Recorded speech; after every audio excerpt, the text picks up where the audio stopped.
A single moment destroyed his life. Now, after years of torment, Jack's got a plan, but his journey to justice will lead to shocking consequences. My name is Jack Foster, and up until November 10th, 2012, the worst day of my life had been earlier that year on May 3rd. That was the day I came back early from a conference and found my wife of 8 years, Lily, in bed with David Morrison.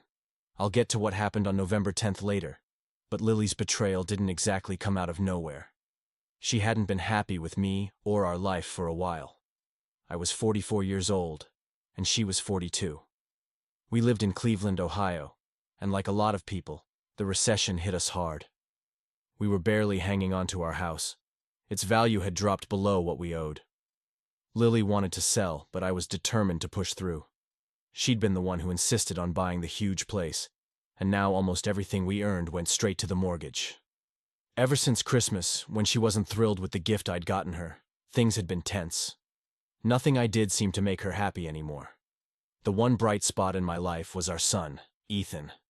His laughter when I got home was the perfect contrast to Lily's growing coldness. Truth be told, marrying Lily had been a mistake from the start. We had both been on the rebound from failed relationships and rushed into marriage because it seemed like everyone around us was settling down. But despite our rocky beginning, I really did fall for Lily, especially after Ethan was born. While some couples drift apart after having kids, I thought we were getting stronger. I guess I was wrong.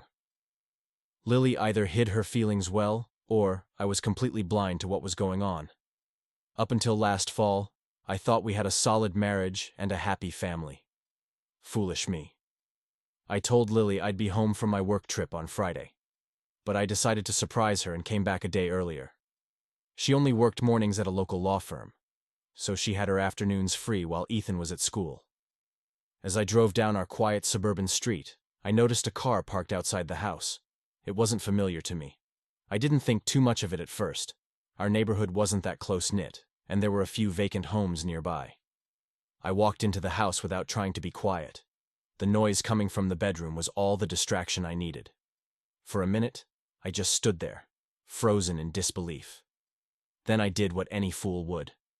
I pulled out my phone, snapped a couple of pictures, and felt the weight of reality sink in. My marriage was over. There was no saving it after this. On top of that, I had to face the fact that our financial situation was about to spiral even further out of control, and I'd soon be a part-time dad. The idea of not being able to see Ethan every day tore me apart. That hurt more than losing Lily ever could. When she saw me standing there, she screamed, "Jack, what are you doing here? You weren't supposed to be home." Stunned, I didn't react well. I grabbed her by the arm and whispered through clenched teeth, "You've got the nerve to ask why I'm here? You're in our bed with him, and I'm the one out of line?" I didn't even notice David getting up from the bed. While Lily kept yelling at me, David must have called 911 because the cops showed up fast. David, wrapped in a blanket like a coward, let them in. Seeing that I had grabbed Lily's arm, the police didn't ask any questions. They cuffed me on the spot. A few days later, after I posted bail, I found out that Lily had emptied our joint accounts and disappeared with Ethan. By the time I got home, the house was empty. On Monday I went back to work, only to be served with divorce papers. Lily claimed I had been emotionally and physically abusive. I countersued for infidelity, but it didn't help. The court sided with Lily, granting her full custody. I was stuck paying child support and alimony, on top of losing the house, which barely covered our debts. At least I still had my job, but my life was in shambles. If it hadn't been for Ethan, I would have left Cleveland entirely. One bit of good news came when the assault charges were dropped, but that didn't fix everything. I started spending more and more time at a bar downtown called Miller's Pub, trying to drown my anger and disappointment. Every night I listened to guys bragging about how they would have handled things differently. Some called me weak for letting another man take my wife. After hearing enough insults, I switched bars, trying to escape the endless loop of, "You should have done this," or "I would have done that." But the anger didn't go away. It kept simmering. I was losing respect at work. My friends stopped checking in, and soon enough, the bad advice from those drunken strangers started making sense. One Sunday afternoon, while visiting my parents with Ethan, I sat down with my dad and told him how powerless I felt. He was shocked, but didn't take long to respond. Jack, are you thinking about getting back at them? I don't know, Dad, I admitted. But I feel like I need to do something. Revenge is a dangerous road, he warned. It might make you feel better for a moment, but it always comes back to haunt you. It can spiral out of control. You hit, they hit back harder. Look at the gang wars in Chicago. Revenge never ends well. My dad was the kind of man who thought things through before acting, and I usually trusted his advice. But I didn't want to be the guy who just got walked over. Jack, if you go down that path, I'll be disappointed. I raised you better. Let it go. Violence rarely solves anything. Despite my dad's advice, one Saturday night, my anger got the best of me. As I was leaving Jake's diner after grabbing a late-night coffee, I spotted Lily and David across the street, coming out of a fancy restaurant. They kissed while waiting for the valet, and then an expensive BMW pulled up. They got in, and as it drove off, I caught a glimpse of Lily's head dipping down into David's lap. I was furious. I jumped into my old pickup truck, gripping the steering wheel so hard my knuckles turned white. I couldn't think straight. I cursed and hit the steering wheel over and over until I calmed down enough to start the engine. The truck, my only real possession after the divorce, sputtered to life. A few weeks later, I approached David in the parking lot of his gym. He didn't see me coming. I had a bat in my hand and swung it hard into his side before he could even register what was happening. I wasn't aiming to kill him, but I wanted him to feel pain. Another swing, and his leg snapped.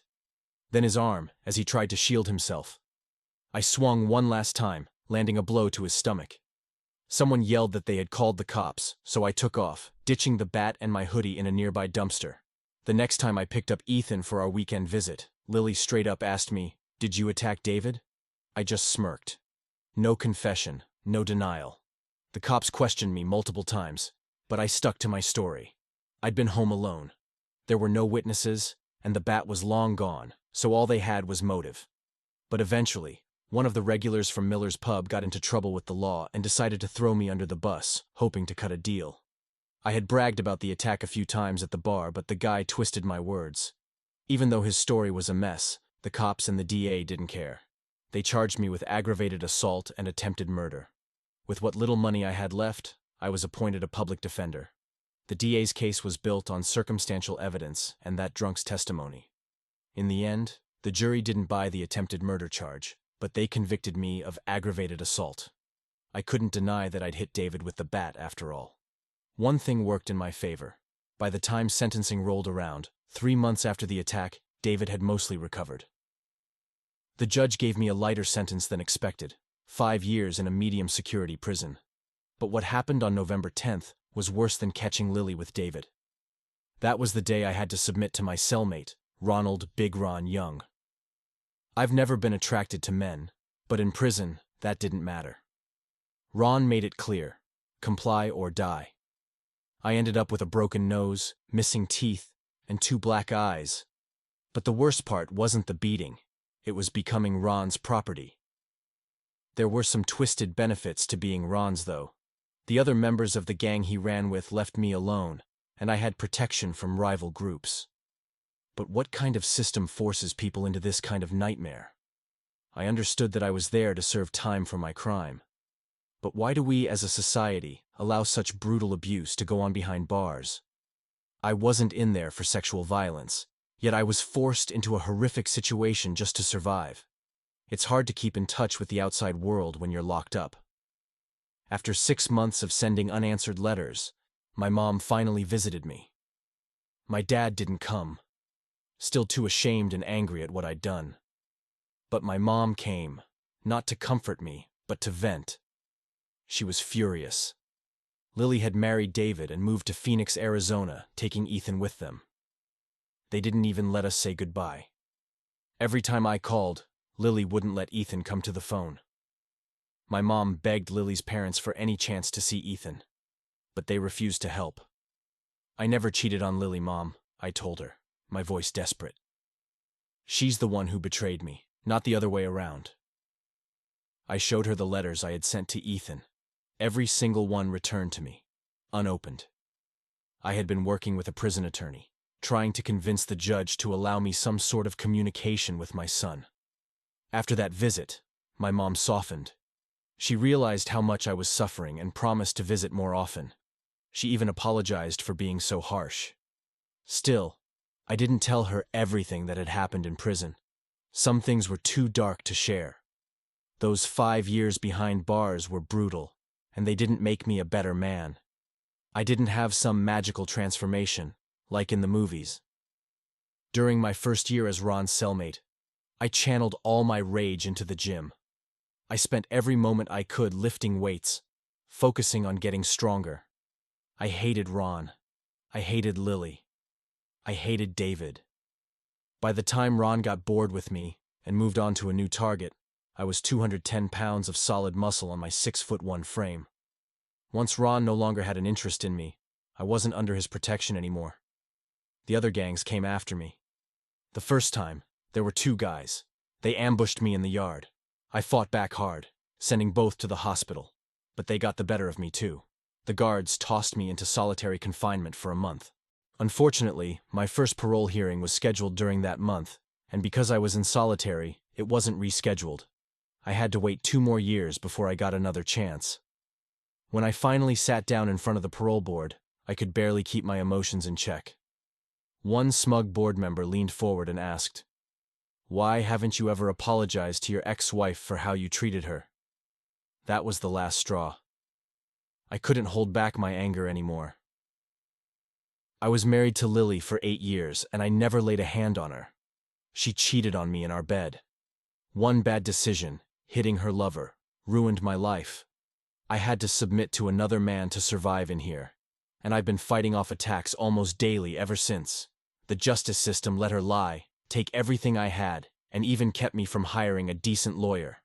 I haven't spoken to my son in 5 years because of her, and my lawsuit against her went nowhere. Needless to say, I didn't get parole.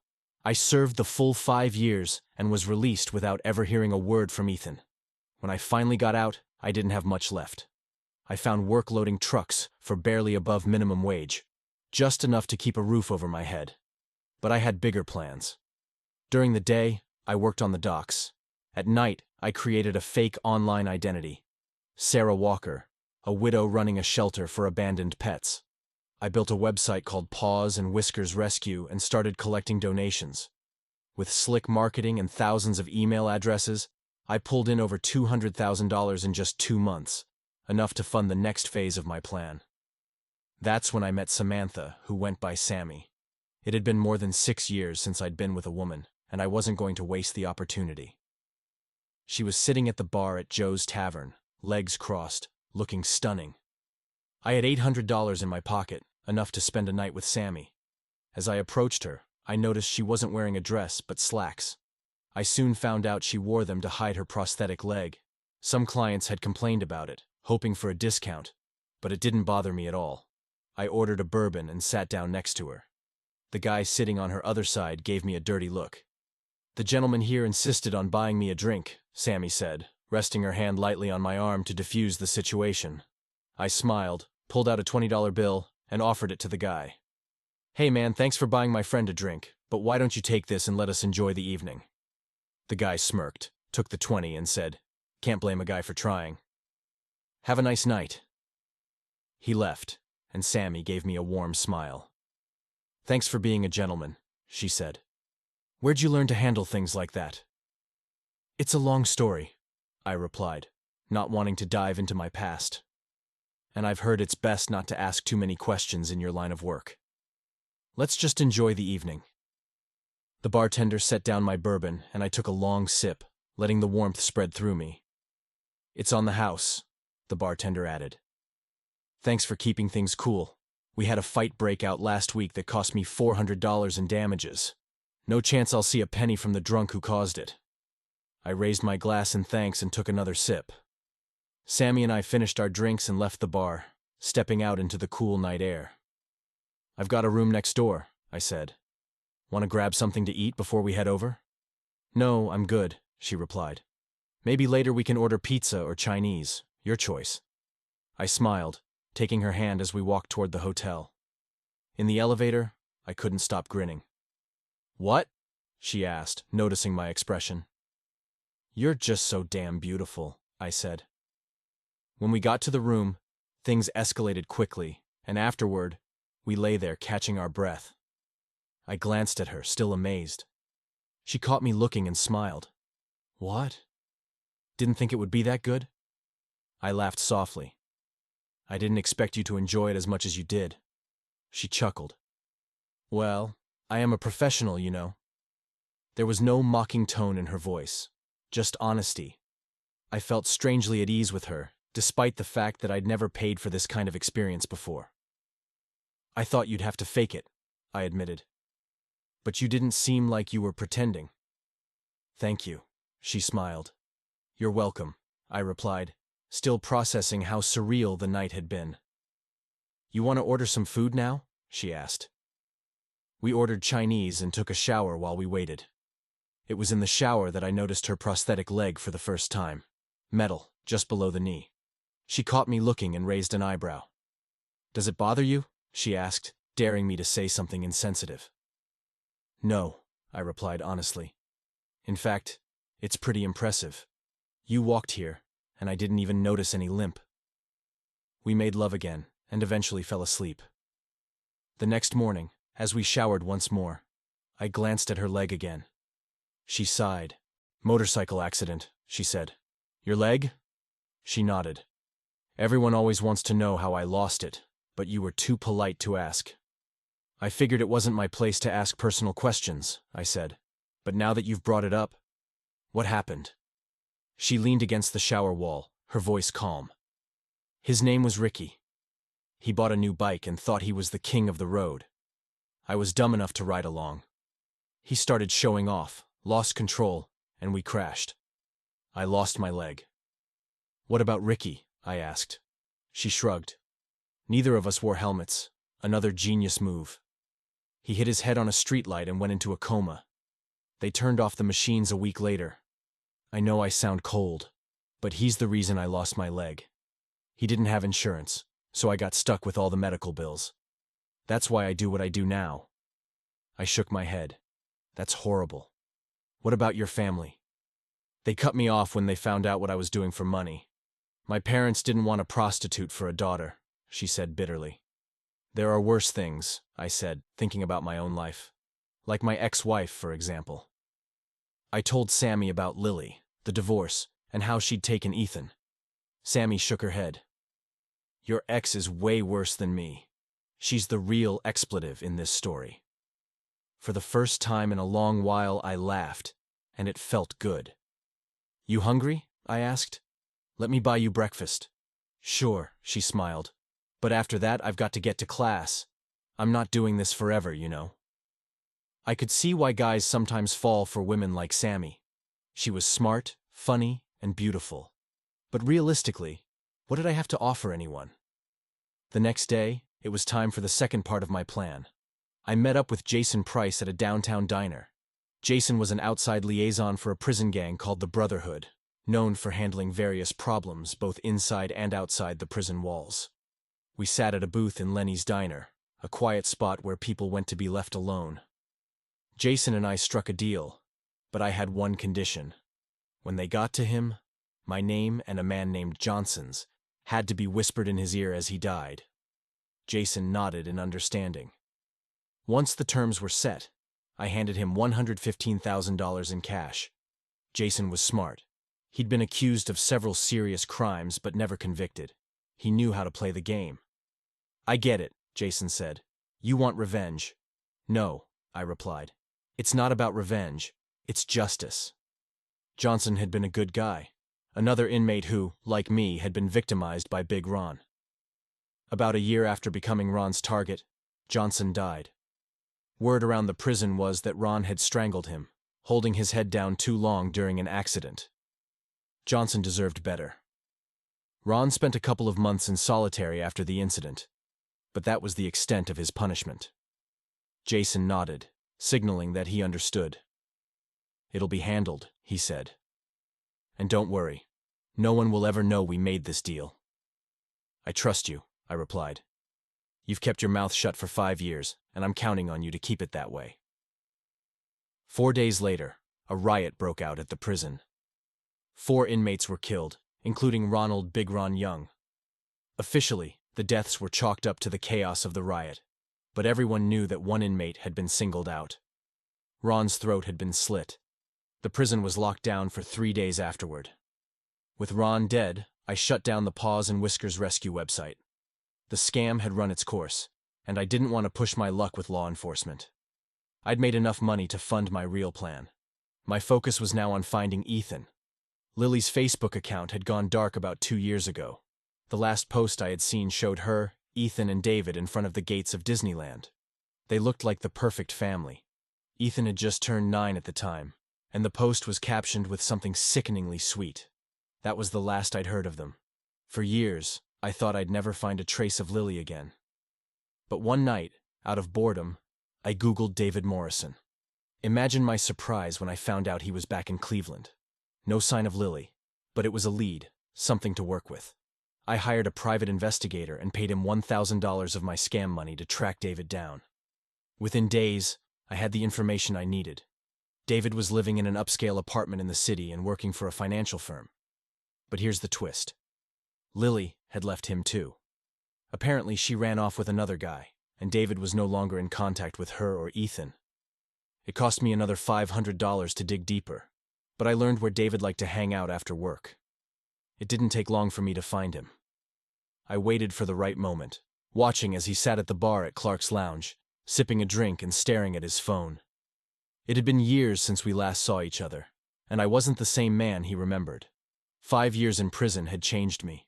My once clean-shaven face was now rugged with a beard, my head shaved bald, and I had the physique of a man who had spent years lifting weights. When I slid onto the bar stool next to him, it took David a moment to recognize me. "Are we going to have a problem?" David asked, his voice guarded. I had thought a lot about how to answer that question. "No, David," I said calmly. "Hitting you with that bat was a mistake. I paid for it with 5 years of my life and more suffering than you'll ever know. I'm not here to settle a score. I just want one thing from you. Do you know where my son is?" David sighed, setting down his drink. "I'd tell you if I knew," he said. "Lily left me for some other guy, and the 3 of them took off. I have no idea where they went." I studied his face carefully. In prison, you learn to read people, especially their eyes. David seemed genuine, and my gut told me he was telling the truth. To reinforce that, David continued. "Look, Jack, I shouldn't have gotten involved with Lily while she was still married to you. I know it was wrong. At the time, I thought I loved her, and I believed she loved me too. But when she left me for another guy, I finally understood what you must have gone through. When she cut me off from Ethan, I realized how cold she could be." He took a deep breath and added, "Lily fed me all these lies about you. She told me you were abusive, that your marriage was already over, and it was only a matter of time before you left. I thought I was saving her, being her hero. When you attacked me, it just confirmed her story." David signaled the bartender and asked for a pen and a napkin. He scribbled something down and handed it to me. "I don't know where they ended up, but here's the name of the guy Lily left me for. Michael Blake. He's a contractor out of Plano, Texas. They were building homes near where we lived at the time. I found out from a neighbor who saw Lily packing up his truck. By the time I got there, they were gone." David's face twisted with bitterness as he spoke, and I could tell he still held a grudge, against Lily, and probably against me, too. But I wasn't interested in rekindling old fights. All I wanted was to see my son again. I thanked David for the information, bought him a drink, and left the bar, wondering what my next move should be. David had spent thousands trying to track down Lily after she disappeared, and he'd come up with nothing. So why should I waste my time and money doing the same? There was one person who might know where Lily and Ethan were, Margaret Blake, Lily's mother. But she hated me and would never help willingly. Breaking into her house was risky. If I got caught, I'd be headed right back to prison. But I was desperate. Margaret was predictable, though. Every Sunday morning at 9 a.m., she was at church without fail. She also kept a spare key in a fake rock by her patio. I always thought it was an odd choice, especially since her Rottweiler, Duke, was enough to keep most intruders away. At exactly 9:02 a.m., I climbed over the fence into Margaret's backyard. Sure enough, the key was still in the fake rock. I unlocked the patio door, but as soon as I stepped inside, I heard Duke growling, a low, dangerous sound that would have scared most people off, but not me. Duke came around the corner, his teeth bared. For a split second, I hoped he'd remember me. After all, I'd been the one to pick him up from the shelter, train him, and bring him treats. It had been 6 years since I last saw him, but dogs don't forget. Sure enough, Duke sniffed me, then stood on his hind legs, licking my face. He remembered. While he was distracted, I grabbed a treat from the jar on the counter and tossed it to him. As Duke happily devoured the treat, I started searching. The kitchen hadn't changed much since Margaret's husband John passed away nearly a decade ago. I rifled through some drawers until I found what I was looking for, a stack of letters. Jackpot. One of the return addresses was from El Paso, Texas. I quickly plugged a flash drive into Margaret's computer, copying everything I could find: emails, photos, videos, and files. Once I had everything, I scratched Duke behind the ears and slipped back out the way I came. That Sunday afternoon, I spent hours watching videos and scrolling through photos of Ethan. He had grown so much, taller, more mature. He was beautiful, and it broke my heart that I'd missed so many years of his life. But now I knew where he was. From the letters and emails, I learned that Lily and Ethan were living with Michael Blake in El Paso. They weren't married, but they were using his last name. Ethan was already in 5th grade. I'd missed more than half his childhood. The following Monday, I took the information I had and handed it over, along with a $500 deposit, to a private investigator in El Paso. By Tuesday, he confirmed that the address and details were up to date. I knew where my son was. After working the night shift, I decided to visit my parents. Although my mom had visited me in prison, I hadn't seen my dad since my sentencing. The last time I saw him, he looked at me with disappointment and sadness. Now, as he stood in the doorway of their house, I wondered if he'd even let me in. "Hi, Dad," I said nervously. He didn't hesitate. He opened the door wide and pulled me into the house. He looked me in the eyes and hugged me tightly. "Mary, Jack's home," he called out to my mom. She rushed in, hugged me just as tightly, and before I knew it, we were sitting around the kitchen table, just like we used to. "Would you like some coffee?" my mom asked. "Yes, please," I replied, sitting at the same old kitchen table where I'd eaten countless meals as a kid. My parents weren't the only ones who liked routine. Margaret Blake had hers too. I had broken mine, though, and now I needed their help to fix things. "Mom, Dad," I started. "I need to apologize for everything. I'm sorry I let you down, and I'm sorry I didn't listen to you when you warned me about seeking revenge. I let a bunch of idiots convince me to make terrible choices." My mom hugged me again, and my dad placed his hand on my shoulder, giving it a reassuring squeeze. "I know where Lily and Ethan are," I continued, "and I want your help to reconnect with Ethan. I've saved up a few thousand, enough to go to El Paso and do whatever it takes to at least get visitation rights. Will you come with me?" My dad was the first to speak. "You're not planning anything violent, are you?" It hurt that my past made him ask that, but I understood why. "No, nothing like that," I assured him. "I'm going to consult with a lawyer first. I've done my time. I'm not on parole anymore, so I'm hoping to get a court order for visitation. But I'm also realistic. I'm an ex-con, convicted of assault. I think it would help if you both came with me, and we filed the appeal together." My dad glanced at my mom, and I could see the silent plea in her eyes. She didn't need to say a word. My dad nodded and agreed. "When do we leave?" "Can you be ready in a week?" I asked. "I need to give notice at work and tie up a few things. And can we take your car? We'll need transportation while we're down there." Dad grinned. "Yeah, I'll take it to the shop tomorrow and make sure it's ready to go." We sat there for a while longer, enjoying another cup of coffee, catching up on family gossip. It felt good to be back home. Over the next few days, I used my free time to research the best family lawyers in El Paso. After reading through dozens of reviews, I found one with a strong reputation: Gladys Harper. I called her office and made an appointment for the following Thursday, giving us 3 full days to make the 1,500-mile trip. My dad's car, a Lincoln Continental, was the perfect choice for the long drive. Comfortable and reliable. My mom loved it too, especially because she was a huge Matthew McConaughey fan, always joking that she felt like she was in one of his car commercials.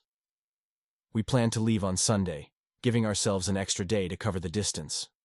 So there I was, a 44-year-old man, setting out on a road trip with my parents to try and reunite with my son. As we pulled out of Cleveland, I couldn't help but think about how long it had been since we'd spent this much time together. The route was mostly freeways now, but my dad reminded us that years ago, this same stretch of road had been part of Route 66.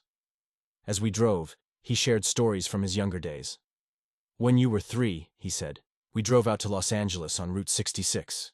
Back then, the roads were only 2 lanes, and you couldn't drive more than 400 miles in a day. It took us 7 days to get to California." He went on to explain that my grandfather, whom I was named after, had taken a job in LA with an old army buddy. The post-war construction boom was supposed to be a gold mine, but my grandmother hated living in Pasadena. After a year, they packed up and moved back to Illinois. In the end, it worked out for the best. My grandfather became the CEO of a successful aluminum smelting company, but sadly, he passed away at 58 from a heart attack. I was born a year later, named in his honor. During the 4-day drive, my parents kept telling me stories I'd either forgotten or never really listened to growing up. It was the longest stretch of time we'd spent together since I was a teenager. By Thursday afternoon, we arrived at the law office of Gladys Harper. Unlike my legal battles from years before, this meeting felt hopeful. I laid out everything for her: my conviction, my time in prison, the lack of communication with Ethan, and how my parents had been cut off from him as well. I also shared Lily's history of leaving men. First me, then David, and how she had cut both of us out of Ethan's life. Gladys listened closely, and when I mentioned David's lawsuit against Lily for infidelity and abandonment, her eyes lit up. It wasn't a pretty story, but it made Lily look far from innocent. Any hesitation Gladys had about taking the case melted away when my mom, nearly in tears, explained how she hadn't seen or spoken to her grandson in years. I handed over the deposit, and Gladys got straight to work on the paperwork. Now, all we had to do was wait. Rather than spending the weekend in El Paso, we decided to make the most of our time and traveled to Big Bend National Park. Despite everything on my mind, the trip was incredible. The park was peaceful, with breathtaking views of the Rio Grande, and it felt good to breathe fresh air for a change. Monday morning, I got a call from Miss Harper. She had secured a meeting with the court administrator, who would see us the following day to prepare for a hearing before a judge. By Tuesday afternoon, Gladys was working at full speed, and she'd even managed to get a signed statement from David Morrison, acknowledging that Lily had left him and cut him off from Ethan. I later found out that David agreed to this on one condition. Ethan had to be told that David still cared for him and hadn't abandoned him. We met again in the courthouse lobby before heading into the judge's chambers. I wasn't naive. Within the first 10 minutes, it was clear that Gladys and the judge had a strong working relationship. We answered the judge's questions, and Gladys explained our request. We wanted a preliminary meeting with Ethan to re-establish contact, supervised by a court-appointed social worker. Given Lily's history of denying us contact with Ethan, we asked that she not be informed of the meeting ahead of time, as we believed she would try to use any delay to further alienate Ethan from us. The judge leaned back in his chair, considering Gladys's request. Then, to my astonishment, he granted it. We were scheduled to meet Ethan the very next day. We were to pick him up from school, armed with the court order, and spend 3 supervised hours with him at a nearby cafe. Walking out of the courthouse, I felt a wave of relief wash over me. I hadn't felt this hopeful in years. "You'll meet me at my office tomorrow at 1:45, Gladys said. "The social worker will accompany you to the school. Once you pick up Ethan, I'll leave you, but the social worker will stay for the entire visit to ensure everything goes smoothly. Whatever happens tomorrow, stay calm. Don't do anything that could jeopardize this. Treat the social worker like your ally, because she may become one when this case goes back to court. The judge has given us a valuable opportunity, so don't waste it." With that, she left, and I turned to my parents. "Thank you," I said, hugging them both tightly. "I couldn't have gotten this far without you." The next 24 hours crawled by. We stayed close to our hotel, grabbing a quick bite at a diner across the street. A part of me kept waiting for something to go wrong. What if Ethan wasn't at school? What if Lily had already found out and whisked him away? My parents did their best to reassure me, but I could see the worry in their eyes too. We arrived at Gladys Harper's office the next afternoon. A few minutes later, the social worker, Marie Hernandez, arrived. A short, serious woman who introduced herself kindly. She explained that while she would be observing the visit, she would try not to be intrusive. My mom, who was visibly nervous, seemed to relax as Marie spoke to her like one grandmother to another. After going over the basics, we made our way to the school, arriving about 30 minutes before dismissal. The principal and vice principal reviewed the court order, made a few phone calls, and finally agreed to let us take Ethan for the visit. 10 minutes before the bell rang, Ethan was pulled from class and brought to the office. The first person he saw was my mom, and I watched as his face lit up in recognition. "Nana!" he shouted, running straight into my mother's arms. My mom dropped to one knee, hugging him tightly, tears streaming down her face. "I've missed you so much," she whispered. Then Ethan turned and saw my dad. "Grandpa!" he cried, running to him. My dad scooped him up in his arms, kissed his forehead, and held him close. Ethan hadn't seen them in years, but you wouldn't have known it from his reaction. The bond between them was still strong. Finally, Ethan looked at me. His eyes widened with uncertainty, and his voice was hesitant. "Dad?"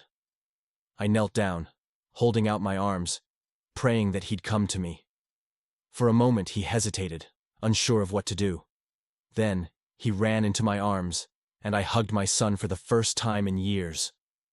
I could barely hold back my emotions. We were all so caught up in the moment that we didn't notice the office door opening. Lily stormed in, furious. "What the hell is going on here? What are you doing with Ethan?" she yelled, her eyes darting between me, my parents, and the social worker. Miss Harper had arrived just in time, stepping forward with Marie Hernandez. "Miss Blake, there's a court order in place. Ethan's father and grandparents have the right to spend 3 supervised hours with him today. Miss Hernandez is here to ensure Ethan's safety and to make sure the order is followed," she explained calmly. Lily snatched the papers from Miss Harper's hand, glancing over them quickly. "I don't care what this says," she snapped, throwing the papers back at her. "You can't just take my son. He's my child." She grabbed Ethan's arm, but he flinched and pulled back, hiding behind my mom. Miss Hernandez stepped forward, her voice steady and calm. "Miss Blake, if you continue to act this way, I'll have to call the police. Please, don't escalate the situation. We're here for Ethan's well-being." Lily's face contorted with rage, but she didn't move. Instead, she hurled insults at Miss Hernandez, calling her names and questioning her authority. The principal, trying to avoid a full-blown confrontation in the office, stepped in and asked Lily to calm down. Reluctantly, Lily retreated, but not before glaring at us one last time. The situation was tense, but we managed to leave the school with Ethan and Miss Hernandez without further incident. We took Ethan to a small cafe down the street, the Riverbend Diner, where we could talk with him in a more relaxed environment. Miss Hernandez observed from a nearby table, giving us space while ensuring everything stayed on track. Sitting at the table with Ethan, my heart nearly broke when he looked up at me with tears in his eyes. "Dad, why didn't you call me? Why didn't I get birthday cards? Did you forget about me?" I had been waiting for this moment. I pulled out a large envelope from my mom's purse, filled with letters, cards, and photos I had sent him over the years. "Ethan, I never forgot you. I thought about you every single day. I sent these to you, but your mom returned them all. She didn't want me or your grandparents in your life."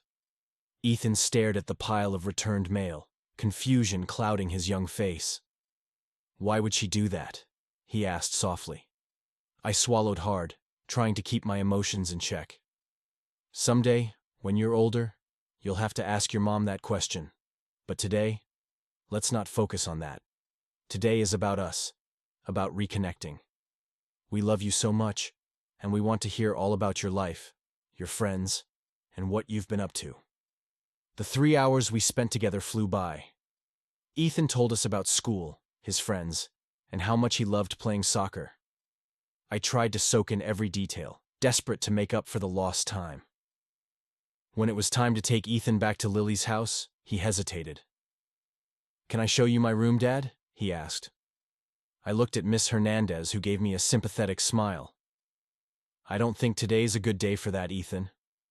Your mom probably isn't ready for us to come inside." Ethan's face fell, and seeing his disappointment was almost too much to bear. My mom stepped in. "How about I see your room today, Ethan? And next time, your dad and grandpa can join us." Ethan nodded, a little happier with that compromise. Miss Hernandez agreed to accompany them, so my mom, Miss Hernandez, and Ethan went inside, while my dad and I waited in the car. From where we sat, we could see Lily pacing angrily on the porch. She shot daggers at us with her eyes, clearly upset that we were there. A few minutes later, police cars pulled up, one in front of the house and one behind. For a second, my heart stopped. Had they figured out something about my past? Was it the prison sentence or the scam with the rescue website? My mind raced with possibilities. But to my surprise, it wasn't about me at all. Two officers stepped out and approached the house. Barry Blake, Lily's new partner, arrived shortly after, pulling into the driveway. To my shock, both Lily and Barry were handcuffed and led to the patrol cars. I had no idea what was going on. My dad placed a hand on my arm. "Let's stay put, Jack. We don't know the full story yet." Moments later, my mom and Miss Hernandez came out of the house with Ethan. My mom looked shaken as she hurried toward the car. "What's happening?" I asked, confused and worried. "I don't know," she said, shaking her head. "Miss Hernandez found something in Ethan's room, a toy, but it had a hidden camera in it. She called the police, and they arrived quickly. I don't know what else is going on, but it doesn't look good." Just then, Miss Hernandez approached the car, her expression serious but calm.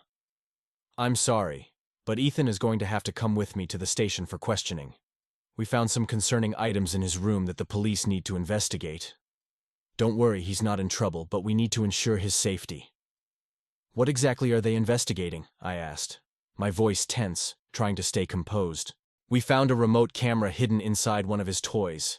The police will need to search the house for more evidence," Miss Hernandez replied. "For now, Ethan will be in my care, and I assure you, we're doing everything we can to protect him." All I could think about was Ethan's safety. "I only care about my son," I said. "Please make sure he's okay." "What do we do now?" "You should contact Miss Harper immediately," Miss Hernandez advised. "She'll need to be involved in whatever comes next. Ethan will likely stay with social services until we get everything sorted out." We watched as the police continued to search Lily and Barry's house. Ethan, looking confused and scared, climbed into the car with Miss Hernandez. I handed her my phone to call Miss Harper. Then we said goodbye to Ethan, promising we'd see him soon. It took everything I had not to break down right there. The next few days were a blur of meetings, phone calls, and court filings. Miss Harper worked tirelessly to keep us informed and to make sure we had a case to bring Ethan home. 3 weeks later, we finally got the full story. Thanks to Miss Hernandez's sharp eye and Miss Harper's legal expertise, things turned in our favor. The camera Miss Hernandez had found in Ethan's room was just the beginning. A search of Barry Blake's computer uncovered more incriminating evidence, including videos of hidden cameras throughout the house. As it turned out, Lily had no idea Barry was spying on them, but that didn't matter much in the eyes of the law. Her verbal attacks on Miss Hernandez at the school and her hostile behavior in court didn't help her case either. Judge Torres, who oversaw the case, tried to remain impartial, but it was clear that Lily's behavior was damaging her credibility. Miss Harper built a rock-solid argument, pointing out that Lily had denied us contact with Ethan for years, and that she'd failed to notice Barry's illegal activities right under her nose. The judge had no choice but to rule in our favor. Lily wasn't even granted visitation rights. 2 months after we arrived in El Paso, we were leaving the courthouse with Ethan in our care. It felt surreal. After so many years of being separated, we were finally a family again. We moved into my parents' house for nearly a year, giving Ethan the stability and love he needed to recover from everything he'd been through. As part of his healing process, we even allowed David Morrison, yes, David, to attend Ethan's 11th birthday party. It was awkward at first, but forgiveness was a key part of what the therapist recommended for Ethan's well-being. We also allowed Lily's mother, Margaret, to have limited access to Ethan. It wasn't easy, but I knew it was the best thing for my son. Things took an unexpected turn when Lily moved back to the city. She tried to reconnect with Ethan, but her behavior remained erratic. After several supervised visits that ended in shouting matches, her mother, Margaret, called me one day. "I hate to say this, Jack," Margaret began, "but I don't think Lily should be around Ethan anymore. She's not in a good place mentally, and it's affecting him. I've tried to reason with her, but I can't get through to her." That was all I needed to hear. We went back to court, and Lily lost all her parental rights. The court ruled in our favor again, and she was no longer allowed to have any contact with Ethan. The scene in the courtroom was ugly. Lily swore at everyone, including Ethan and her own mother. She had to be physically removed from the courtroom by security. Life was starting to resemble a bad reality show, and it only got worse from there. Despite the court's decision, Lily refused to let go. She started showing up at random times, banging on my door and yelling, even after we served her with a restraining order. The police weren't much help. She spent a weekend in jail for violating the order, but it didn't stop her. When the legal system failed to protect my family, I decided to take matters into my own hands. I met with Jason Price again at Lenny's diner. "Leaning on her costs $1,000, Jason said, laying out the options. $2,000 if you want more of a physical approach. $10,000 if you want it permanent." "I don't want her hurt," I said, feeling a knot of guilt form in my stomach. "I just need her to leave." Jason nodded, understanding the delicate nature of the situation. "We can make that happen." I handed him the envelope, and within 2 weeks, Lily was gone. Back to Texas, or so I was told. Not long after, I heard through the grapevine that she'd reconnected with Barry Blake, of all people, after he got out of prison. The two of them fled to Nicaragua to escape his parole. That was the last I heard from her. Later, Margaret called to check in on Ethan. "I can't believe she's gone, Jack. I'm relieved for Ethan's sake, but it still breaks my heart." Ethan's therapist believed that Lily had undiagnosed mental health issues. While no one could officially diagnose her without a proper evaluation, her behavior certainly suggested it. For now, I was just relieved she was out of our lives. During all the chaos with Lily, I discovered I had developed a marketable skill while I was in prison: computer work. With a little help from my dad, who provided me with some startup capital, I opened a small business in a local shopping center, specializing in website design and personal computer repair. No reputable firm would hire an ex-convict like me, especially not for handling sensitive information. But running my own shop allowed me to make a decent living, and soon enough, I was pulling in about $50,000 to $60,000 a year. It was enough to provide for Ethan and me and start building a stable life. It's been 4 years since everything settled down. Ethan is thriving. For the past 3 years, he's been running cross-country and cycling with me. He's becoming an excellent middle-distance runner, and the high school track coach has already started eyeing him for the team. Next year, as a sophomore, he'll likely compete. Last Saturday, Ethan and I participated in a local fun run in Crystal Lake, a 2-mile bike course followed by a 10K run. We stayed together throughout the race, riding behind a woman with a prosthetic leg. She was fast, despite her challenge, and Ethan admired her perseverance. She reminded me of Samantha, now known as Sammy, but with short brown hair and a different type of prosthetic. As we transitioned from biking to running, we eventually passed the woman, but she finished just ahead of us. After the race, Ethan, never shy, walked up to her and introduced himself. "That was amazing," Ethan said, his eyes wide with admiration. The woman smiled, still catching her breath. "Thank you," she replied, clearly proud of her performance. They continued talking while I hung back, not wanting to intrude on Ethan's conversation. He's always had a way of making friends easily. Lately, he's even been encouraging me to get out more, trying to convince me to talk to women and expand my social circle. After a few minutes, Ethan turned toward me, grinning. "Dad, come meet Casey." I recognized her face immediately. It was one I could never forget. Sammy, now Casey, looked at me, And although she didn't recognize me at first, something flickered in her eyes as she made the connection. "Nice to meet you, Casey," I said, shaking her hand. "Dad," Ethan chimed in, "I told Casey we'd stop at that place on the river where you like to eat." Casey hesitated for a moment. "Maybe I should let you two have some father-son time." "That's very kind, but we've spent the whole week together," I said, smiling. "I think Ethan would enjoy having some company for a change." "Please come with us," Ethan added, his voice full of excitement. Casey smiled softly. "Okay, I'll meet you there."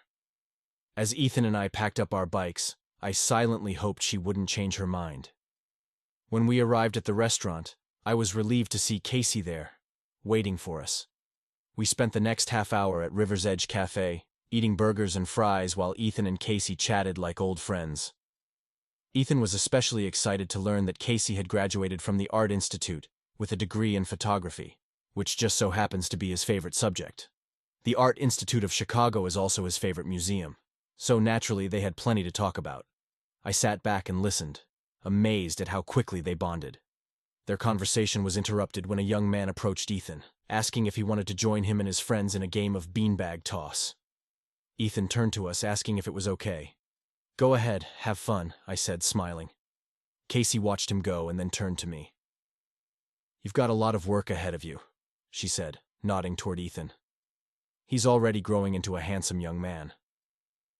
"Yes," I replied, feeling a mix of pride and concern. "But he's got a good head on his shoulders. I trust him." Casey smiled. "I wanted to tell you something," she began, her voice softer now. "Back when I was, well, in the business, I didn't respond to men the way I did with you. You treated me with respect that night. It was different. I always wondered why you never called me again. I decided to be honest. I had to focus on reconnecting with Ethan. Once I became a full-time single parent, my whole world shifted. You were beautiful and kind, and it would have been easy to fall for you. But I needed to focus on my son, and at the time, I didn't think I could balance both."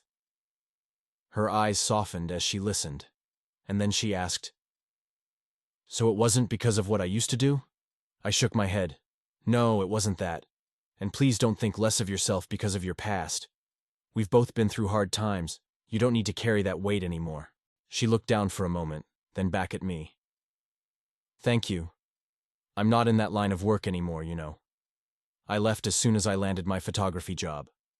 My medical bills are paid, and I have a new leg." "That's great to hear," I said, genuinely happy for her. "And how are your parents? I remember you telling me you were estranged from them." "You have a good memory," she replied with a small smile. "My mom and I talk now, but my dad still struggles with it. He told me he would have rather mortgaged the house than have me do what I did to make ends meet. It's been 3 years since I left that life behind, but he can't let it go." We spent the next hour talking about our lives, catching up after all these years. When Ethan came back from his game, it was time to leave. "Can Casey come over for dinner next weekend?" Ethan asked, grinning from ear to ear. I looked at Casey, who seemed just as hopeful as Ethan. "Dinner next weekend sounds like a great idea," I said. That dinner turned into a series of weekend dinners, which led to dates, and eventually a romance. Casey and I have now been dating for a little over a year, and I've been thinking about proposing. Ethan is fully on board. He loves Casey, and the two of them have become best friends. But before I propose, I'm planning to ask her father for his blessing. I hope it will help mend the gap between them, even if only a little. Her dad, like many people, probably wonders why Casey's past doesn't bother me. Some might even think I'm crazy for wanting to marry a former escort and bring her into my son's life. But let me tell you something. 2 years before that race in Crystal Lake, I dated a woman who couldn't handle my own past. Things were getting serious, so I decided to tell her everything. The prison time, the things I had to do to survive. I left out the darker details, but I was honest about the rest. After that conversation, she slowly pulled away. The message was clear. She couldn't be with someone who had done what I did, even if it was in the past. When things started to get serious with Casey, I knew I had to tell her the truth too. I wasn't sure how she would react, but I laid it all out there.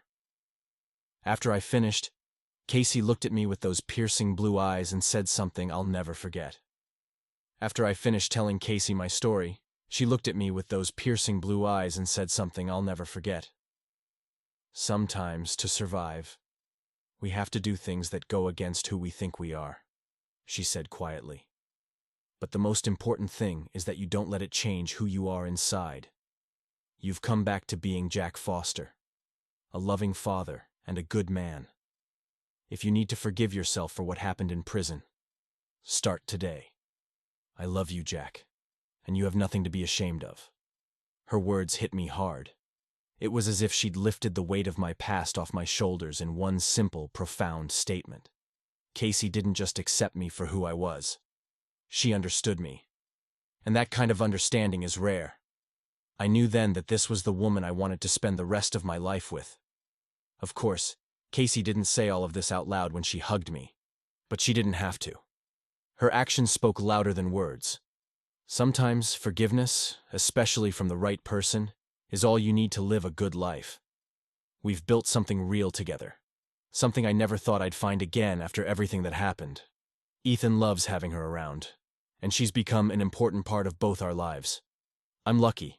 Despite everything I went through, I got a second chance at happiness. I'm planning to propose soon, and I'm hoping her dad will come around. In the meantime, I'm focusing on the present, being a good father to Ethan and building a future with Casey. Life is finally starting to feel normal again, and I'm grateful for that every single day.